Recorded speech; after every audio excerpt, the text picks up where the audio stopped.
भगवान शंकर को कैसे अपना खास बनाया जाए। तो उसमें कुछ चीज़ें हैं, जल, दूध, शर्करा, दही, घी, केसर, बेलपत्र, इत्र और चंदन। सावन के महीने में संक्रांति या सोमवार को इन सब चीज़ों को भगवान शंकर के ऊपर चढ़ाएं। आपको ना पता हो तो मैं निवेदन किए देता हूँ, संक्रांति के दिन मसूर की दाल भगवान महादेव को चढ़ाई जाती है। संक्रांति के समय पर ऐसा रुद्र संहिता के सृष्टि खंड में ऐसा वर्णन है, अध्याय नंबर 14 है। मैं एक बार फिर कहूँगा, संक्रांति के समय पर मसूर की दाल भगवान शिव को चढ़ाई जाती है। बड़ी इसकी विशेषता है, बड़ी इसकी महिमा है। किस चीज़ से क्या फर्क पड़ता है वो भी मैं आपको निवेदन कर देता हूँ।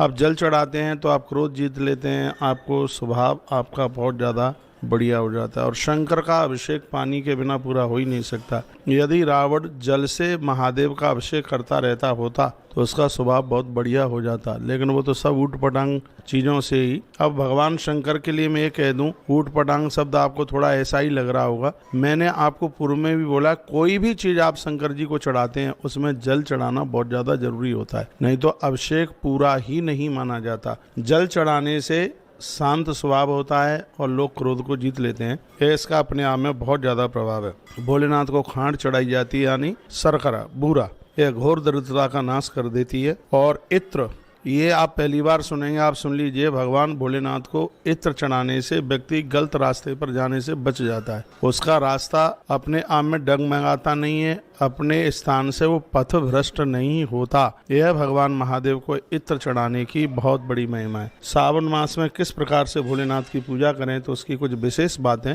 आपके बीच में मैं निवेदन कर रहा हूँ। और ये सब मेरी स्टडी करी हुई बातें हैं, ऐसा नहीं है कहीं सुनी सुनाई बातें हों।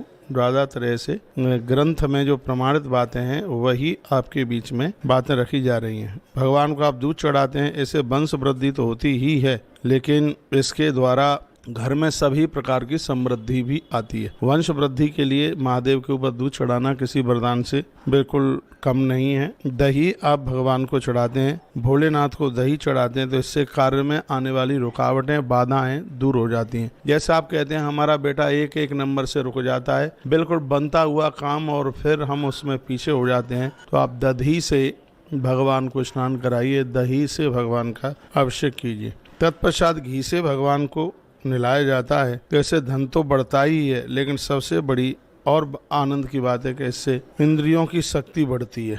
चंदन से भगवान को जरूर निलाइए। आज मैं अभी इस लाइव के आरंभ में मैं बोल रहा था कि पूरा सावन का महीना कलावा जरूर भगवान को बांधें और चंदन से स्नान कराएं। तो चंदन है वो व्यक्तित्व में निखार लेकर के आता है और इसके द्वारा समाज में बहुत ज़्यादा सम्मान बढ़ता है। चंदन से भगवान से बहुत प्रसन्न होते हैं। शहद के द्वारा वाणी की कठोरता समाप्त हो जाती है। बेल पत्र गंभीर बीमारियों को तो समाप्त कर ही देता है, लेकिन इस घर में इससे धन की समृद्धि भी होती है। 5 प्रकार के अनाज, 6-7 प्रकार के अनाज भगवान शिव के ऊपर चढ़ाए जाते हैं और विशेष रूप से सावन के महीने में ही इसकी बहुत ज़्यादा महिमाएं महानता है। चावल, अरहर की दाल, तिल, गेहूँ, जौ, मूंग की दाल, ये चीज़ें हैं, यह भगवान को बहुत ज़्यादा अति प्रसन्न कर देती हैं। एक एक चीज़ की मैं बात आपको बता देता हूँ। जो चावल हैं ये वंश वृद्धि के लिए हैं, इसलिए इस ग्रंथ में 1.25 लाख चावल चढ़ाने की भी बात कही गई है। तो ये वंश वृद्धि के लिए और धन लाभ के लिए चावल को बहुत ज़्यादा बढ़िया, बहुत ज़्यादा शुभ, बहुत ज़्यादा अच्छा माना गया है। आप इन सब चीज़ों में श्रद्धा विश्वास रखते हैं तो 1.25 लाख बन जाए तो 1.25 लाख चढ़ाइए, नहीं तो फिर एक मुट्ठी चावल आप भगवान महादेव को जरूर चढ़ाइए। आज संक्रांति है और संक्रांति का भारी महात्म्य होता है। आपसे हो जाए तो 1 लोटा पानी महादेव को चढ़ाना। तुलसी तपोवन गौशाला में तो आज भक्तों की तरफ से संक्रांति का महारुद्राभिषेक भी संध्या के समय में होने वाला है और उसमें आचार्य जी ने सब सूचनाएं आपको दे दी हैं। अरहर की दाल भगवान शिव को चढ़ाई जाती है और ये बहुत बड़े दुखों की निवृत्ति करती है। भगवान ऐसा किसी के जीवन में ना करे, फिर भी ऐसा हो ही जाता है। जैसे जवान बच्चे की मृत्यु हो गई, पति चला गया, पति से पहले पत्नी चली गई या और कोई गंभीर चोट परिवार में लग गई, तो ऐसे दुख को सहन करना बड़ा मुश्किल होता है। इससे महापुराण कहती है भगवान महादेव के ऊपर अरहर की दाल, ये साबुत अरहर नहीं है, इसमें दाल ही चढ़ाई जाती है। जो साबुत चीजें होंगी वो मैं साबुत बताऊंगा, जो दाल होगी वो दाल।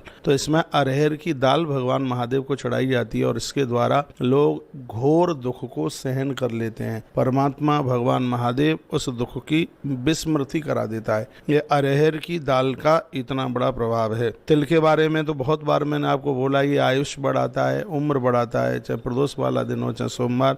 शंकर की पूजा में याद रखिएगा इसमें काले तिल ही चढ़ाए जाते हैं। भगवान सूर्य की पूजा में सफेद तिल लिए जाते हैं, भगवान महादेव की पूजा में काले तिलों का प्रयोग किया जाता है। और जब भक्त लोग एकादशी के दिन जब चावल देवताओं को नहीं चढ़ाते तो नारायण की पूजा में, भगवान की पूजा में काले तिल नहीं, वहाँ श्वेत तिलों का प्रयोग किया जाता है। ऐसा वराह पुराण के अंतर्गत लिखा हुआ है। जहाँ की जैसी बात होगी वह मैं आपको बोलता रहूँगा। साबुत मूंग चढ़ाई जाती है भगवान महादेव को, इससे संपूर्ण बाधाओं का अंत हो जाता है। जैसे कोर्ट कचहरी, आप अपना कोई प्लॉट बना रहे हैं, अड़ोसी पड़ोसी परेशान कर रहा है, या कोई सरकार की स्थिति से अड़चन आ रही है, या आपका बेटा कहीं बाहर प्रदेश जा रहा है, यानी ऐसी तमाम प्रकार की बाधाएं। मान लिया जाए आपके बेटे के सगाई संबंध वाले अगल बगल के लोग चोली कर देते हैं, संबंध होने नहीं देते, तो याद रखिएगा मूंग साबुत भगवान महादेव को चढ़ाई जाती है।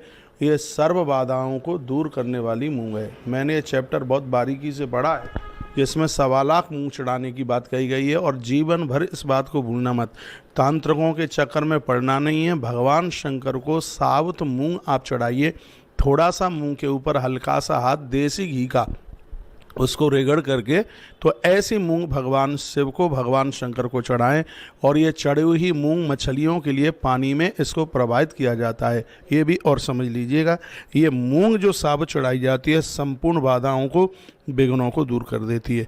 और फिर है गेहूं। ये गेहूं संतान प्राप्ति के लिए, संतान सुख, या बच्चे होने के बाद में बच्चे आपसे बहुत दूर जा रहे हैं, जिनको संतान है नहीं या संतान होने के बाद भी जिन्हें संतान सुख नहीं है, ऐसे लोग गोधूम